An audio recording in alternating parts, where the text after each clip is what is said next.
Assalamualaikum warahmatullahi wabarakatuh. Selamat berjumpa kembali dengan saya Imas Rohimah dari SMA Negeri 1 Parongpong pada pembelajaran biologi dengan topik keanekaragaman hayati.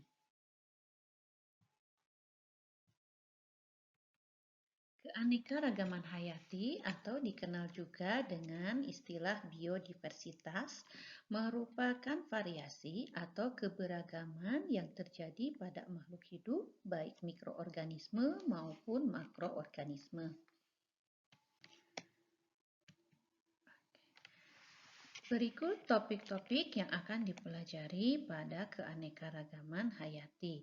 Pertama, yang akan kita pelajari yaitu tentang tingkat keanekaragaman hayati, keanekaragaman hayati di Indonesia, manfaat keanekaragaman hayati, dan upaya pelestarian keanekaragaman hayati. Tingkat keanekaragaman hayati dapat dibedakan menjadi 3. Pertama, keanekaragaman hayati tingkat gen.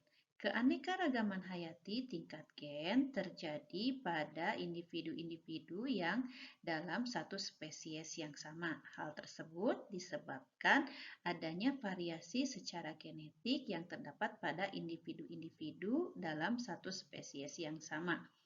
Contohnya, variasi yang terjadi pada bunga mawar. Sesama bunga mawar ini berada dalam spesies yang sama atau satu spesies, namun dalam satu spesies yang sama tersebut kita bisa melihat perbedaan atau variasi misalnya dalam hal warna bunga. Contoh lainnya dari keanekaragaman hayati tingkat gen seperti halnya kita bisa lihat atau kita amati pada sesama manusia yang di mana sesama manusia merupakan satu spesies yang sama, namun kita dapat membedakan atau dapat melihat berbagai variasi. Misalnya adanya variasi dalam hal warna kulit, warna mata, kemudian bentuk wajah, warna rambut, atau mungkin dari bentuk rambut, dan lain sebagainya. Yang kedua adalah keanekaragaman hayati tingkat spesies atau dikenal juga sebagai keanekaragaman hayati tingkat jenis. Keanekaragaman hayati tingkat spesies ini menunjukkan keanekaragaman antar spesies-spesies yang berbeda. Misalnya bisa kita amati keanekaragaman hayati pada kelompok jeruk. Kita ketahui bahwa jeruk memiliki variasi jenis-jenis yang berbeda-beda. Berikutnya yang ketiga adalah tingkat keanekaragaman hayati tingkat ekosistem. Misalnya kita bisa mengamati ekosistem gurun, ekosistem perairan, dan ekosistem padang rumput, di mana terjadi keanekaragaman baik secara komponen abiotik maupun abiotiknya. Keanekaragaman hayati tingkat ekosistem ini terjadi akibat interaksi dari variasi faktor-faktor abiotik dan komponen abiotik yang ada di dalamnya. Lalu, bagaimana dengan keanekaragaman hayati di Indonesia? Keanekaragaman hayati di Indonesia dapat kita amati dari tipe-tipe flora dan fauna yang terdapat atau yang tersebar di wilayah Indonesia.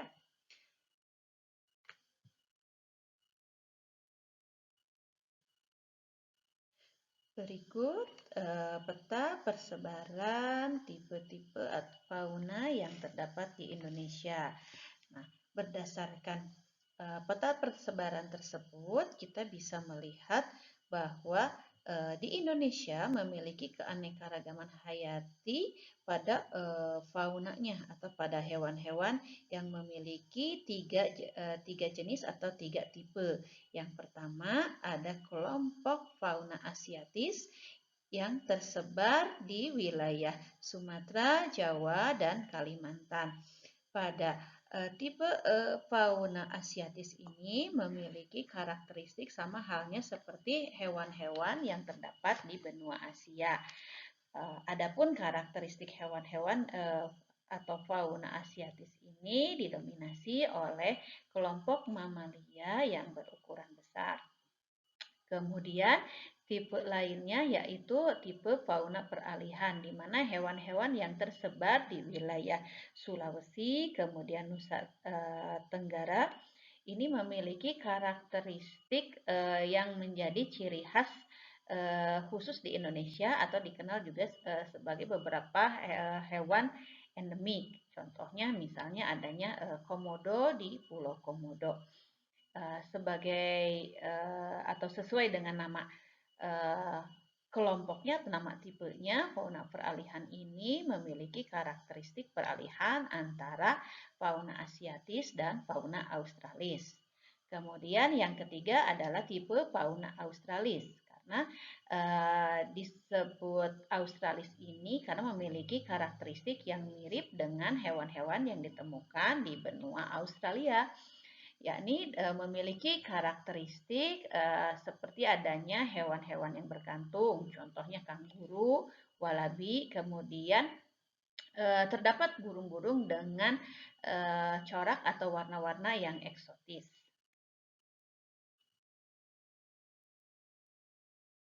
Tipe fauna australis ini terdapat di Pulau Papua, juga di Maluku. Sama halnya dengan tipe fauna, flora di Indonesia juga memiliki 3 tipe yang sama, yaitu ada tipe asiatis, peralihan, dan australis. Adapun persebarannya sebagai berikut. Untuk tipe asiatis ini sama mencakup wilayah Sumatera, Kalimantan, dan Pulau Jawa.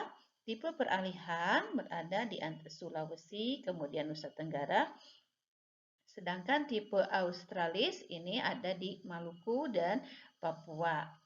Adapun karakteristik flora yang terdapat di wilayah asiatis atau berkarakteristik tipe asiatis umumnya didominasi oleh vegetasi-vegetasi yang umum ditemukan di hutan tropis.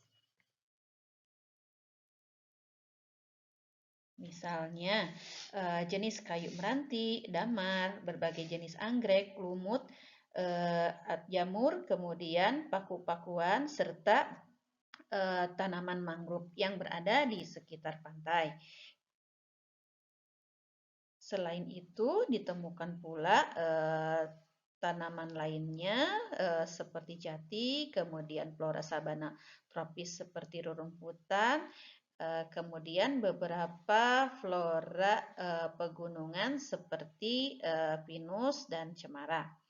Kemudian untuk tipe peralihan yang terdapat di Pulau Sulawesi dan Kepulauan dan Nusa Tenggara memiliki karakteristik vegetasi sabana dan stepa tropis.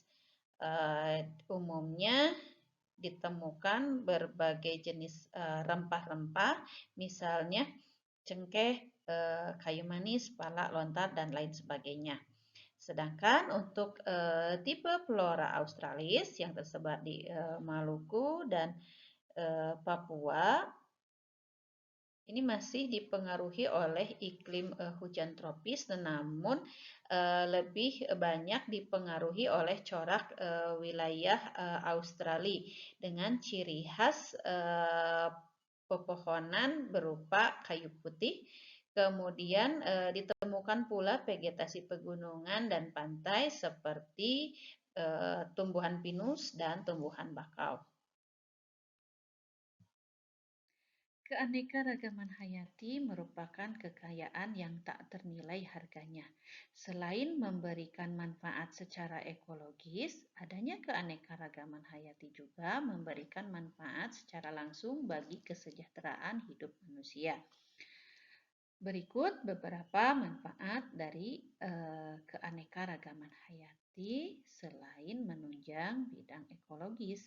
Pertama, adanya keanekaragaman hayati ini dapat dimanfaatkan sebagai sumber pangan yang menyediakan berbagai macam atau beraneka ragam sumber bahan makanan.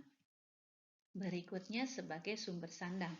Adanya keanekaragaman hayati juga menyumbang adanya variasi bahan baku untuk proses pembuatan pakaian dan bisa dijadikan sebagai sumber papan atau sumber bahan bangunan.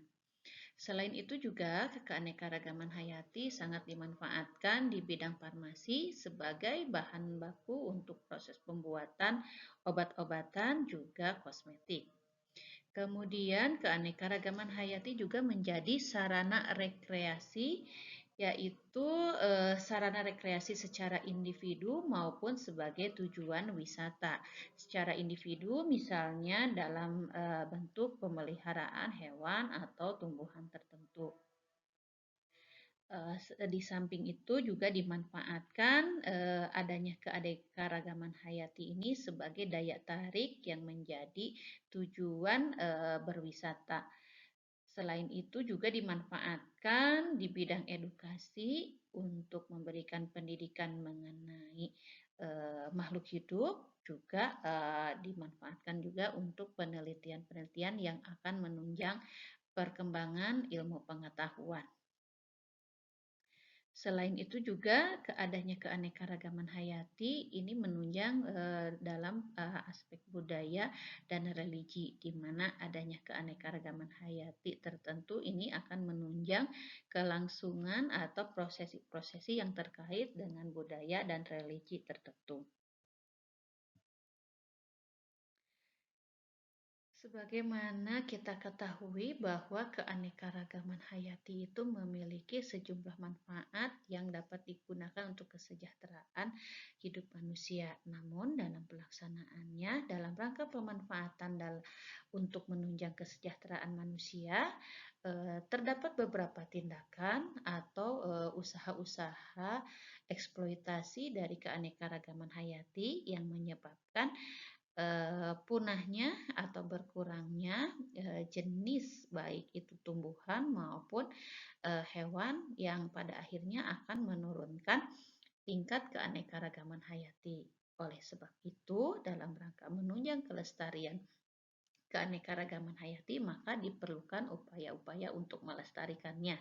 Secara garis besar, upaya pelestarian keanekaragaman hayati itu dapat dilakukan secara in situ atau yang dilakukan di wilayah di mana hewan atau tumbuhan tersebut hidup atau berada di habitatnya.